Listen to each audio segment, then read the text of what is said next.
Clase número 2 de Introducción a la Sagrada Escritura. Bienvenidos a esta clase. Entramos en tema y vamos allí en sus apuntes, parte número 1, Geografía Bíblica. Vamos a empezar a estudiar todo lo relativo a las coordenadas en las que nosotros nos vamos a mover. Si queremos comprender algo, si queremos comprender un tema, pues hay que saber en dónde se llevaron a cabo. Lo vamos a dividir en varias partes. Lo voy a ir explicando yo al hilo de mapas. Si hay alguna situación, alguna cosa en la que tengamos duda, vamos anotando. Dejamos nuestra guía de preguntas y después se pueden poner ustedes en comunicación conmigo para que inmediatamente me las hagan saber y las vamos respondiendo al hilo de las clases. Comenzamos clase de geografía. Ahí en el apéndice de sus apuntes ustedes tienen estos mapas, algunos de ellos que yo les voy a ir explicando aquí. Ojalá que se vayan dando la oportunidad de seguirlos. Nos situamos en lo que se conoce como el Mar Mediterráneo. Mar Mediterráneo, toda esta parte de aquí, ustedes lo ven, se llama Mediterráneo porque está en medio de las tierras. Une 3 continentes, continente europeo, continente asiático y continente africano. ¿Sí? Tenemos la situación geográfica concreta y correcta desde Europa, actuales países España, Francia, Italia, Grecia, Turquía. Ya en el continente asiático, Siria, nos vamos a fijar mucho aquí en Israel, Egipto, Libia, Argel, Marruecos, todo el continente ya africano. Nos fijamos en esta parte de aquí. Se le llama el creciente fértil. El creciente fértil porque aquí en esta parte está regado y por lo tanto son tierras fértiles. Lo demás, si ustedes se fijan, va a haber mucho desierto. Desierto por los demás lugares. Esto de aquí, regado, se le conoce como el creciente fértil o media luna fértil. Ahorita vamos a ver por qué media luna. Identifiquen por qué son los grandes imperios de la antigüedad. Imperio egipcio, en esta parte de aquí. Mar Mediterráneo, donde se termina el Mar Mediterráneo, donde empieza aquí esta parte, Israel, lo vimos ahorita hace un momento.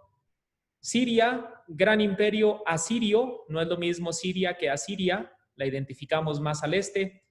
Mesopotamia, donde se va a poner el imperio babilónico, y esta parte de aquí, la tierra de Media, Elam, toda esta parte de aquí, donde va a asentarse el imperio persa. Entonces nos situamos ya. Imperio egipcio, imperio asirio, imperio mesopotámico, imperio persa. Perdón, mesopotámico no, babilónico e imperio persa. Aquí tenemos por qué se le llama la media luna fértil. Si nosotros dibujamos aquí en el mapa una media luna, nos abarca todo este creciente fértil. Desde Egipto, Siria, Asiria, Babilonia y Persia.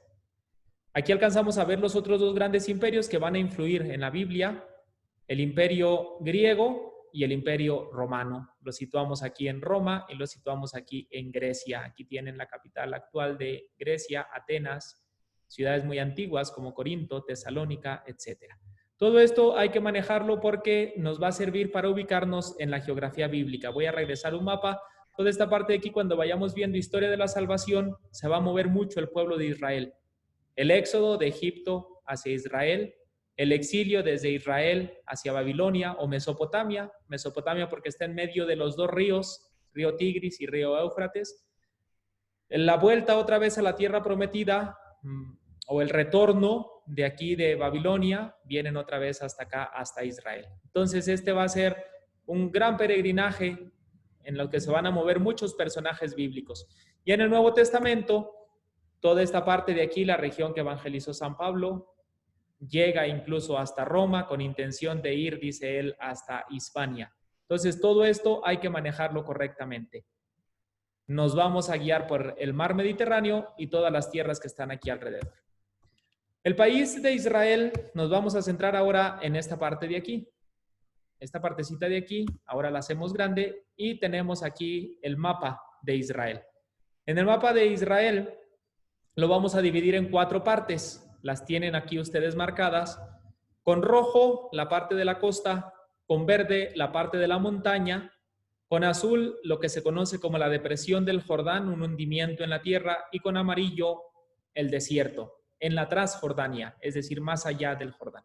Aquí tienen ustedes el mapa sin esta división y alcanzan a ver en la topografía la costa. Aquí esta parte, la montañosa, parte montañosa. Aquí alcanzan a ver el río Jordán, agua, por lo tanto la depresión del Jordán, y esta parte de acá, desierto, la región de la Transjordania. Nos situamos concretamente en el país de Israel. Aquí lo tenemos. Ustedes alcanzan a ver las divisiones. Desde el norte hasta el sur, 225 kilómetros. Vean ustedes esta línea que la alcanza a dibujar más o menos desde donde abarca la parte norte, la Alta Galilea, hasta la parte sur, con el desierto del Negev, etc. 225 kilómetros desde norte a sur. Desde el oeste hacia el este tenemos 120 kilómetros. Son más o menos las dimensiones del país. Si se dan cuenta, es un país bastante pequeño comparado con otros países de grandísima extensión. Nuestro país, México, es muchísimo más grande que el país de Israel. ¿Por qué Dios se fijaría en Israel? Si queremos pensar en la idoneidad de Israel para ser un lugar de revelación, ¿por qué Dios quiso ponerse allí en Israel? No sabemos, no podemos entrar en la mente divina, pero podemos hacer algunas hipótesis de por qué Dios se fijó en el país. Primero, la centralidad. Si ustedes se fijaron, el país de Israel está en medio del creciente fértil. Por lo tanto, cuando había movimiento de caravanas de un lugar hacia otro, si los egipcios querían ir hacia el norte, tenían que pasar por Israel. Si después el imperio babilónico que quería ir a conquistar Egipto, tenían que pasar por Israel. Todos los movimientos de población tenían como centro Israel. Entonces, si Dios se quería revelar, pues había que utilizar un lugar en donde pasara gente y se fuera dando a conocer la buena noticia de la salvación. Por eso Israel queda en el centro, desde ahí se puede distribuir la noticia y además pues el pueblo de Israel va a hacer este gran esfuerzo. En segundo lugar, la luz. El pueblo de Israel tiene mucha cantidad de lúmenes durante el día. Incluso con la cantera blanca resplandece mucho la luz del sol.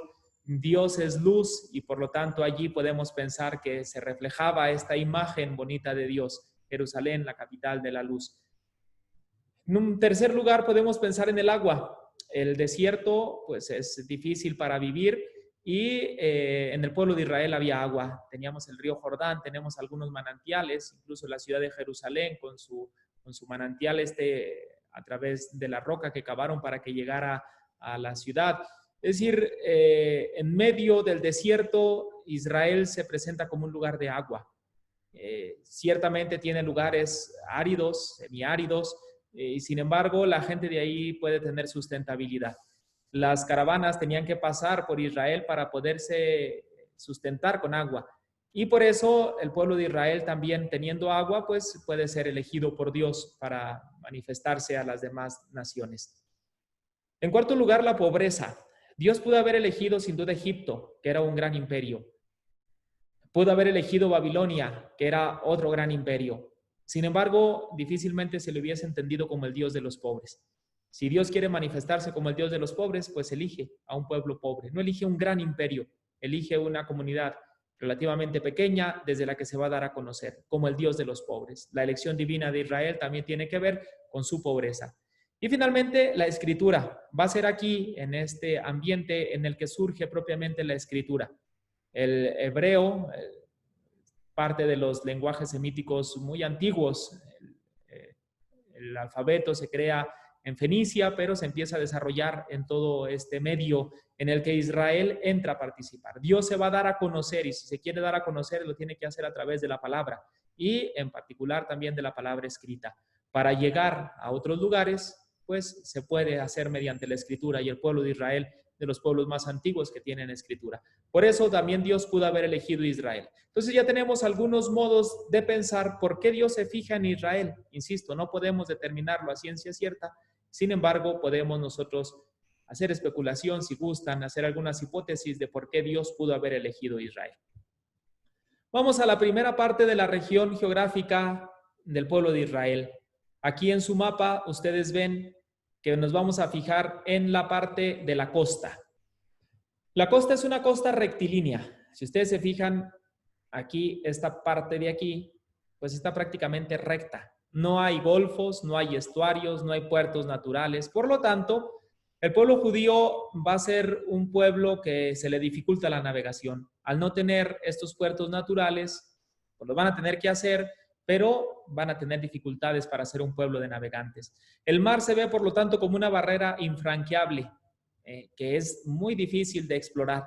Y el mar se va a manifestar como el dominio de monstruos, de demonios. El libro de Job manifiesta que del agua sale el Leviatán, el Behemoth, y se empiezan a ver como estas figuras adversas al ser humano. Por eso el judío, por eso el pueblo de Israel le tiene miedo al mar. El mar se empieza a identificar como el mal, esa barrera en la que yo no puedo ya ir más allá, ese lugar en donde tengo dificultad y tengo peligro. ¿Sí? Navegar en el mar se le va a complicar al pueblo de Israel. La frontera, perdón, la costa la podemos dividir en 4 partes. Al norte, la llanura de Aco, esta parte de acá, que se le conoce así como el nombre, con el nombre de Aco por pueblo Acre, acá en la parte norte. El ángulo norte, en esta parte de aquí, donde termina el Monte Carmelo, lo vamos a ver en un momentito, en esta partecita de aquí se forma esta especie de triángulo, ángulo en el norte. Este cuadro ya un poco más grande, este rectángulo, lo tenemos que se denomina la llanura del Sharon, en esta parte de aquí, y en la parte sur, la llanura filistea. Aquí se establecieron los filisteos y por eso se le conoce como la llanura filistea. Todos ellos en la costa. Aquí se alcanza a ver el Monte Carmelo, ustedes lo alcanzan a distinguir desde la ciudad de Haifa, desde Aco, Acre. En la parte alta aquí, si ustedes se fijan, está el Monte Carmelo. A veces podríamos pensar, estamos desde aquí hacia esta región, podríamos decir, pero aquí se ve una especie de golfo, sí, sin embargo no puede abrirse a la navegación porque vean ustedes, está la montaña inmediatamente, rocoso, muy difícil que aquí se hubiese podido hacer un puerto natural, no se puede. ¿Sí? Aquí tenemos esta bella vista del Monte Carmelo. Aquí tenemos la ciudad de Haifa, una ciudad moderna, si la alcanzan a ver. Aquí se ve el mar Mediterráneo. Esta es una foto moderna, se ven ya muchos barcos en esta parte de aquí. En la antigüedad no había esta posibilidad. Y aquí tenemos una ciudad antigua, lo que podemos pensar que sería una ciudad antigua, Cesarea del Mar. Se conoce como el sueño del rey Herodes, porque Herodes el Grande, tiempos de Jesús, Herodes el Grande muere del año 4 al 6 antes de Cristo, y en esa época se construyó esta ciudad. Una ciudad, dicen, de lujo, una ciudad que se le consagra al César, por eso se llamaba Cesarea. El César era el emperador romano y a él se le consagra, a él se le dedica. Se hizo un puerto artificial. En este puerto artificial es esta parte de aquí, se alcanza a ver aquí algo de los restos de la ciudad antigua. Se utilizaba para que los judíos que tenían contacto con el Imperio Romano pudiesen tener su comercio, pudiesen recibir mercancías, pudiesen trasladarse de un lugar a otro, pero era un puerto pagano, puesto que era de una ciudad romana, los judíos lo consideraban un puerto pagano. Aquí tenemos una reconstrucción de lo que sería el puerto de Cesarea del Mar, si se fijan, construcciones dentro ya del mar. Un puerto artificial hecho, mandado a hacer por el rey Herodes el Grande. Este puerto no duró mucho porque un terremoto vino y lo destruyó. Actualmente solamente se ven las sombras, si ustedes se fijan ahí, de los muelles hundidos. Era uno de los más grandes del Mediterráneo y acabó prácticamente en nada. Ustedes imagínense la dificultad para construir en aquel tiempo, estamos hablando de hace más de 2000 años, cómo construir dentro del mar, pues con las limitaciones que tenían, hacían grandísimas construcciones. Ahí se ve en esta toma satelital lo que quedaría de restos del puerto de Herodes. Ahí tenemos en la actualidad cómo se ve Cesarea del Mar, una ciudad romana con mucha belleza, Todavía las ruinas alcanzan a conservar algo de esta belleza, y aquí estaría el puerto. Un puerto que conectaba especialmente con el Imperio Romano. Ahí tenemos calles, todavía alcanzamos a ver algunas columnas, alcanzamos a ver pisos de mosaicos en donde los patrones, los dueños, ponían incluso sus fotos, hacían reconstrucciones con estos bellos mosaicos. Una ciudad, dicen, de belleza. Nos vamos un poquito más hacia el sur. Aquí en la parte izquierda tienen ustedes el mapa. Venimos de aquí de Cesarea del Mar. Hemos visto ya esta partecita de aquí, donde está el Monte Carmelo. Bajamos un poquito más, vimos ya Cesarea del Mar. Y ahora nos vamos hacia acá hasta Jaffa o Jope.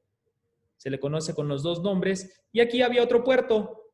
Este puerto era ya un puerto más judío, vamos a decirlo así. El otro era pagano, puesto que estaba en una ciudad pagana. Nos vamos hacia la parte sur y este ya era un puerto más judío, por ser una ciudad más de origen judía.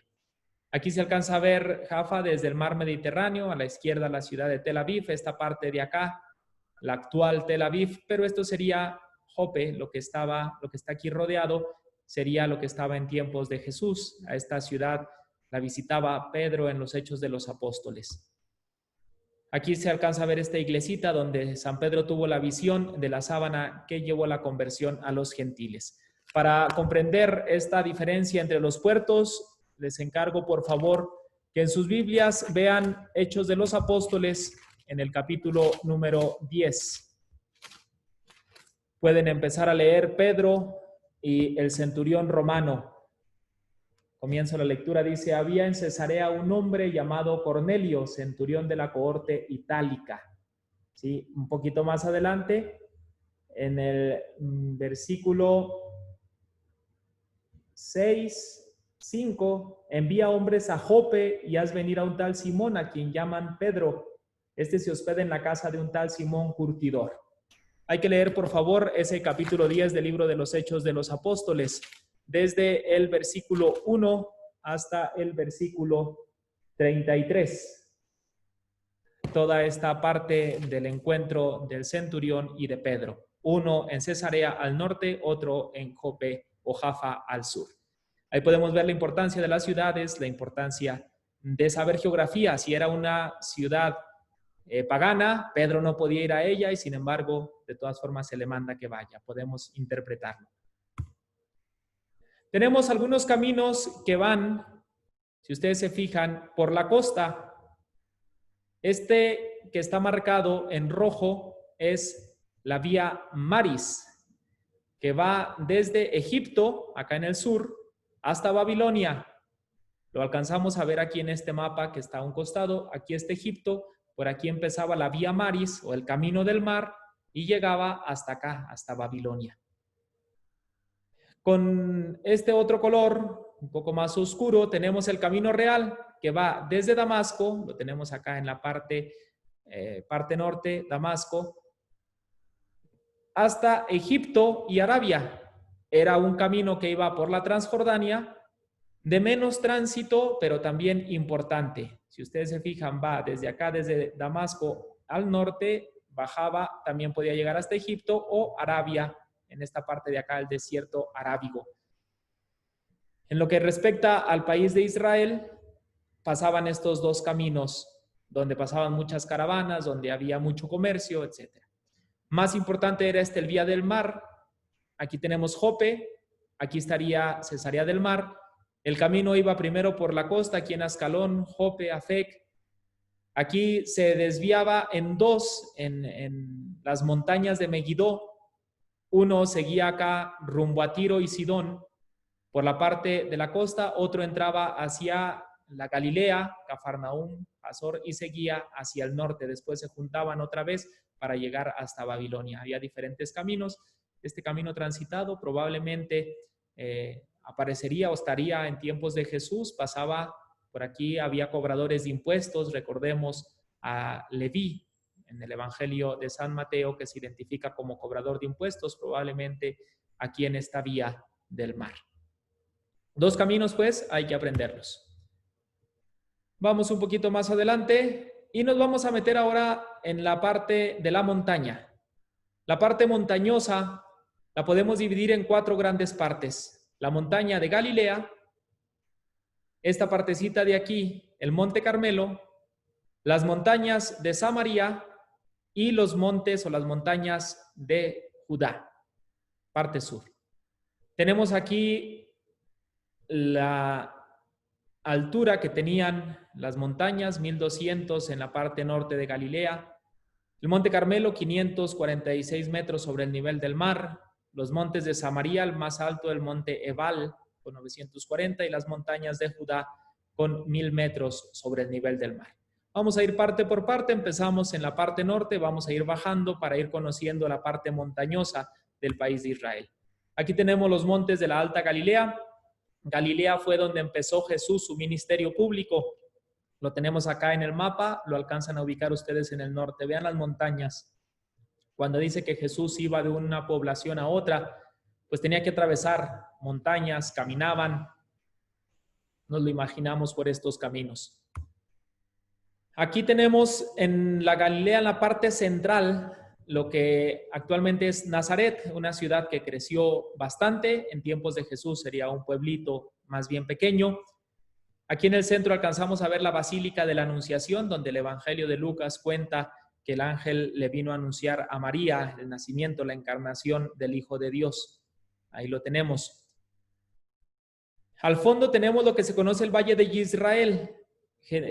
Nazaret estaba en una pequeña montañita y aquí tenemos un valle muy apto para la siembra, los cultivos. Probablemente nos imaginaríamos a Jesús caminando aquí, conociendo los sembradíos, contando parábolas, el grano de mostaza, la semilla que crece por sí sola, todo lo que tenga que ver con la siembra, salió un sembrador a sembrar, etcétera. Jesús lo viviría en persona aquí en este valle de Israel, un valle muy fértil.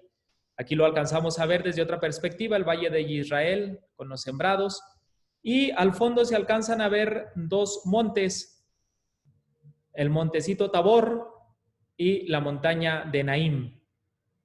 En el monte Tabor la tradición sitúa la transfiguración y en Naim, ¿se acuerdan ustedes de ese pasaje muy bello, además del Evangelio de San Lucas, en donde Jesús resucita al hijo de la viuda de Naim? Pero vean la belleza, lo fértil del Valle de Israel. También se le conoce como el Valle del Esdrelón. Si ustedes se fijan acá en el mapa, venimos de norte, montañas altas de Galilea, luego en el centro, aquí la montañita de Nazaret, y ahora estamos en el sur, el Valle de Israel con estas 2 montañas, el monte Tabor y Naim. Aquí se alcanza a ver el monte Tabor, vean la altura de este monte, los valles, los sembradíos. Cuenta el Evangelio que Jesús se llevó a sus discípulos, Pedro, Santiago y Juan, a un monte alto y ahí se transfiguró en su presencia. Andaba en este valle, el monte más alto es este monte Tabor, por eso se identifica. Tabor significa en hebreo ombligo. Desde aquí, desde estas colinas del monte de Nazaret, se alcanza a ver esta montañita del Tabor. Nos vamos a pasar a la montaña central. La montaña central abarca desde Samaria, parte norte que estaba habitada por las tribus de Efraín, Manasés, Benjamín, era la parte central. Cuando el pueblo de Israel, después del éxodo, llega a la tierra prometida, las primeras porciones que se reparten son estas partes de la montaña central. Primero porque eran fértiles, las montañas no son extremadamente altas como en el norte, un poquito más en el sur, y allí había la posibilidad de establecerse para llevar una buena vida. Por eso los que se las quedan son las tribus principales, 2 de la casa de José, Efraín y Manasés, y Benjamín, el último hijo de Jacob, que fue de las tribus principales. Aquí tenemos la ciudad de Siquem, muy tradicional en el Antiguo Testamento, el pozo de Siquem, etcétera, junto a los montes Ebal, un poquito más arriba, Monte Alto, y Garizim. También tenemos las ciudades de Samaria, que se va a fundar un poquito después. Va a ser fundada por los reyes ya del norte, cuando ya se dio el cisma. Y también tenemos Betel, la casa de Dios, y Ramá. Los tenemos. La montaña del sur es la montaña de Judá. Las principales ciudades bíblicas, desde luego que va a ser Jerusalén, aquí en la divisoria, en esta parte de aquí, ¿sí? Y tenemos también, por ejemplo, Belén un poquito más al sur, Hebrón todavía más al sur. Son ciudades bíblicas muy importantes que están en la montaña ya correspondiente a la región de Judá. Por lo tanto, Samaria, parte norte, Judá, parte sur. Pero es la montaña central del país de Israel, sobre todo esta parte de aquí, la montaña central. Vamos a ver fotos. Aquí tenemos el monte Garizim. ¿Se acuerdan ustedes de Juan 4, cuando Jesús se encuentra con una mujer samaritana? Le dice, oye, ¿dónde tenemos que dar culto? ¿En cuál monte? Los montes, acuérdense, por su altura, simbolizan la presencia de Dios y había que dar culto en lo alto para que Dios nos escuchara. La foto está tomada de tal manera que a lo mejor decimos no es una montaña muy grande, pero ustedes ven los edificios, son edificios de varios pisos y en comparación con la montañita, pues quedan todavía abajo. Es una montaña de relativa altura, de compromiso prolongado para subir hasta lo más alto. Tenemos el monte Garizim, lectura de Juan, capítulo 4, allí con la samaritana. Y nos vamos a la parte sur, en donde está Jerusalén. Antes de llegar allí propiamente a las fotos, quiero que vean ustedes este escrito que está allí al llegar a la montaña de Jerusalén, en donde estaba el templo de Jerusalén. Está en inglés, pero lo podemos nosotros interpretar. Dice, la divina presencia nunca se mueve de la muralla del monte occidental. La tradición judía enseña que el monte del templo es el punto focal, el punto central de la creación. En el centro de la montaña, ahí tenemos lo que se conoce como la piedra de fundación del mundo, donde todo se origina. Aquí fue creado Adán, aquí Abraham, Isaac y Jacob sirvieron a Dios. El primero y el segundo templo fueron construidos sobre esta montaña. El arca de la alianza se puso sobre esta piedra de la fundación, se le conoce. Aquí Jerusalén fue elegida por Dios para poner el lugar principal de la Sequiná. Ya iremos entendiendo este lenguaje, que es la Sequiná, etc. Aquí David quiso construir el templo y Salomón lo construyó hace aproximadamente 3000 años. Este fue destruido por Nabucodonosor de Babilonia. El segundo templo fue construido sobre las ruinas del primer templo 70 años después. Pero este templo fue destruido completamente, fue arrasado completamente hace 1900 años por las legiones romanas. Aquí en la actualidad está el muro que nosotros conocemos como el Muro de las Lamentaciones, allá se conoce como el Muro Occidental. Es lo que queda del templo de Jerusalén en la montaña, en lo más alto que era de la montaña de Jerusalén. Aquí los judíos, dice, rezan en su sombra desde hace miles de años, en una expresión de fe para volver a reconstruir su templo, porque, dice, la presencia divina nunca se mueve de este muro occidental. Y ahí tienen una cita, la pueden buscar ustedes, Isaías 56:7, precisamente diciendo, mi casa es una casa de oración para todos los pueblos, esta es la casa de Dios. Aquí tenemos la montaña de Jerusalén. En la actualidad, lo que sería el monte del templo de Jerusalén, la ciudad moderna, aquí la tenemos. Aquí tenemos esta parte que dividía el monte de los olivos del monte del templo. Una foto moderna que en donde alcanzamos a ver la belleza de la actual Jerusalén. Esto sería el monte del templo, esta sería la parte más alta de la montaña. Desde luego ya vemos aquí muchísimas construcciones. Tiempos de Jesús era más austero, antes era una montaña, aquí llegan y aquí se va a construir el templo de Jerusalén. En tiempos de Salomón era desde luego un poquito más pequeño. Podemos ir a ver los libros de Samuel, el libro de los Reyes, en donde se habla precisamente de esta montaña de Jerusalén. Podemos ver cómo David, lo vamos a ver en historia, conquista la ciudad de Jerusalén. Vamos a ver cómo Salomón quiere construir un templo de Jerusalén. Era el sueño de David, no lo pudo hacer, lo va a hacer ya Salomón. Y pueden ver ustedes allí en el libro de los Reyes la consagración que se va a hacer de este templo de Jerusalén. Primer libro de los Reyes, en el capítulo 8. Traslado del Arca de la Alianza, una vez que ya está construido, con esta bella oración de Salomón, que habla precisamente de cómo Dios va a habitar en esta montaña de Jerusalén. Lo pueden leer, capítulo 8 del primer libro de los Reyes, para entender toda esta construcción que se va a hacer.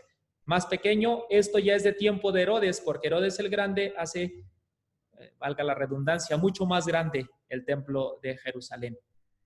Extiende la colina para que quede esta plataforma aquí en la parte de más alta, y aquí se construyó probablemente la parte central del templo de Jerusalén. Todo esto sería el atrio.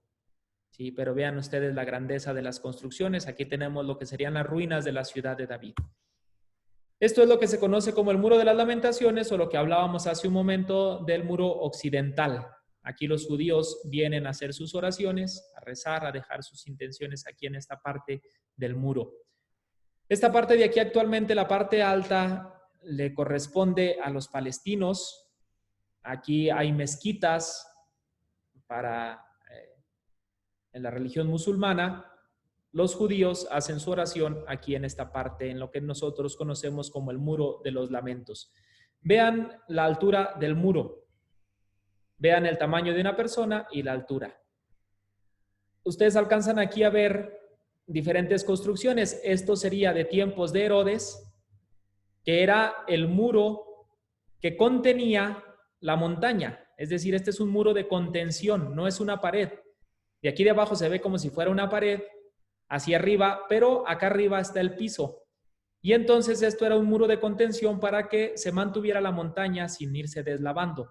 Ven aquí grandes rocas. Esta parte de acá ya es una construcción posterior. En tiempos de los romanos la destruyeron y después levantaron esta barda, probablemente en tiempos ya del siglo XI, en tiempos de las cruzadas. Lo tenemos aquí en la parte alta. El Muro de las Lamentaciones es esta partecita de aquí. Por eso se llama el muro occidental. Aquí está donde vienen los judíos a orar. Por eso se alcanza a ver la parte de la mezquita de la roca, o el domo de la roca. Lo alcanzan a ver ustedes aquí. Aquí está el muro. Es esta parte de aquí. Bien. Aquí tenemos otra mezquita que se llama la mezquita de Al-Aqsa. Aquí vienen los musulmanes a hacer sus oraciones. Los judíos no entran porque dicen ellos es difícil. Como no sabemos en dónde estaba el Sancta Sanctorum, la parte principal del templo de Jerusalén, pues es mejor no pisar nada. Y ellos se quedan acá en la parte de abajo. Los musulmanes sí pueden andar aquí en la parte de arriba. Incluso los turistas tienen la posibilidad de entrar a conocer. Ahí se ve otra vista de día del Muro de los Lamentos. Aquí está la cúpula dorada, el domo de la roca, y hacia esta parte está la mezquita de Al-Aqsa. Esta es una reconstrucción, una maqueta que se encuentra en Jerusalén de lo que sería el templo de Jerusalén en tiempos de Jesús, es decir, la ampliación hecha por el rey Herodes. Si nosotros lo estamos viendo desde el Monte de los Olivos, esta parte de acá, aquí sería la parte central del templo de Jerusalén. El actual Muro de los Lamentos estaría en esta parte de aquí, viendo hacia allá, hacia atrás. Esta era la parte de la reunión del Sanedrín y esto era el atrio de los gentiles. Todo mundo podía entrar a esta parte de aquí.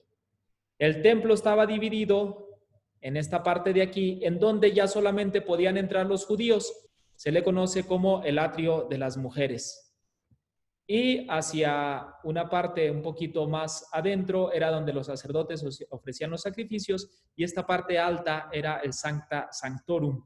Sancta Sanctorum era donde solamente podía entrar el sumo sacerdote una vez al año a hacer los ritos de expiación y a ofrecer el incienso. Entraban aquí. Este es en el Evangelio, si se acuerdan ustedes, se hablan de que la cortina del templo se rasgó. Aquí había una cortina en la que nadie podía entrar porque aquí era el lugar más sagrado. En la antigüedad, en tiempos de Salomón, aquí pusieron el Arca de la Alianza. Aquí estaban los principales datos de fe del pueblo de Israel. Por eso nadie podía entrar a la divina presencia de Dios. Sí podían entrar aquí a ofrecer sacrificios, sí podían venir a hacer sus oraciones, los sacerdotes, las personas, los judíos, los gentiles se tenían que quedar acá en el atrio. Aquí en esta columnata pues había donde estaban los vendedores del templo en tiempos de Jesús. Un templo grandísimo, una construcción bellísima. Dicen los historiadores que si los romanos no lo hubieran destruido, sería una de las maravillas del mundo, de las maravillas antiguas del mundo. Vemos otro ángulo de esta maqueta. Es interesante porque aquí se alcanza a ver lo que sería la ciudad de David. Esta como especie de lengua, le dicen, sería lo que era la ciudad de David, en tiempos de David. Salomón construye el templo en la parte más alta. Si se fijan aquí sí se ve que era la parte más alta de la montaña de Jerusalén. Y Herodes hace esta maravilla de templo, Herodes el Grande, extendiéndolo. Esta era la ciudad en tiempos de Jesús, una ciudad bella, una ciudad organizada, la ciudad de Jerusalén. Y esto sería lo que conocería Jesús en tiempos en que vivió. Un acercamiento a esta misma maqueta hace ver la reconstrucción de cómo estaba ese templo. Estas eran las puertas de acceso, unas puertas altísimas, aquí se ven pequeñas, pero vean las escalinatas. Subían los judíos a través de aquí, me voy a regresar unas diapositivas, y llegaban a estas puertas de aquí. Aquí subían, esto era ya la parte más alta de la montaña, llegaban hasta esta parte de aquí. Ustedes se fijan aquí, esto es esto. Aquí entraban y subían hacia el atrio. Vean la altura de las construcciones, de los edificios, una maravilla. Para más o menos situarnos, yo voy a poner ahora una foto en esta partecita de aquí, en la actualidad cómo está, pero vean ustedes la reconstrucción de lo que sería en tiempos de Jesús. Aquí está, soy yo, un poquito más joven, pero vean el tamaño de las piedras, de las canteras con que estaba construido el templo de Jerusalén. Vean la delicadeza de la construcción. Eran grandes piedras, vean, una sola pieza, hasta acá, hasta atrás, con almohadillado, es decir, estaba decorada cada piedra para que la pared se viera pues muy bien construida, una pequeña escalinata aquí. Este rinconcito de aquí es esta partecita de aquí. Si tuviéramos la posibilidad, pues aquí una persona pues se vería insignificante ante la altura, ante la construcción del templo de Jerusalén. Vean ustedes ahí. Aquí se alcanza a ver parte de la destrucción de los romanos. Cuando destruyen el templo de Jerusalén, pues aquí está todas las piedras que habían caído de la parte de arriba. El piso, vean ustedes, que quedó aplastado por las grandes rocas que dejaron caer desde arriba. Así está en la actualidad, así se conserva el templo de Jerusalén, con una destrucción grave en tiempos de los romanos en el año 70 después de Cristo. Así estaría en tiempos de Jesús. Esta es una reconstrucción que se encuentra también ahí. La escalinata, que acá en un lado se ve, sería esta. Aquí estaban las puertas de entrada hacia la parte del templo de Jerusalén. Este se llama el Arco de Robinson. El Arco de Robinson se pone aquí. Aquí estaba la entrada. Si lo ven ustedes, no se alcanza a apreciar muy bien en la foto, pero es esta parte de aquí. Aquí estaría la entrada del Arco de Robinson. Desde luego fue destruido en tiempos de los romanos. Ahí lo veríamos cómo estaría. La gente subía a este arco y entraban ya al templo. Aquí abajo había vendedores, había mercado. Todo esto probablemente así estaba en tiempos de Jesús. Muy bien. Vamos a dejar aquí una breve pausa en Jerusalén. Por si hay alguna pregunta, por si hay alguna duda, ustedes vayanla anotando y ustedes tienen la posibilidad de posteriormente hacer sus preguntas, de estudiarlo más detalladamente con los apuntes que ustedes tienen ahí.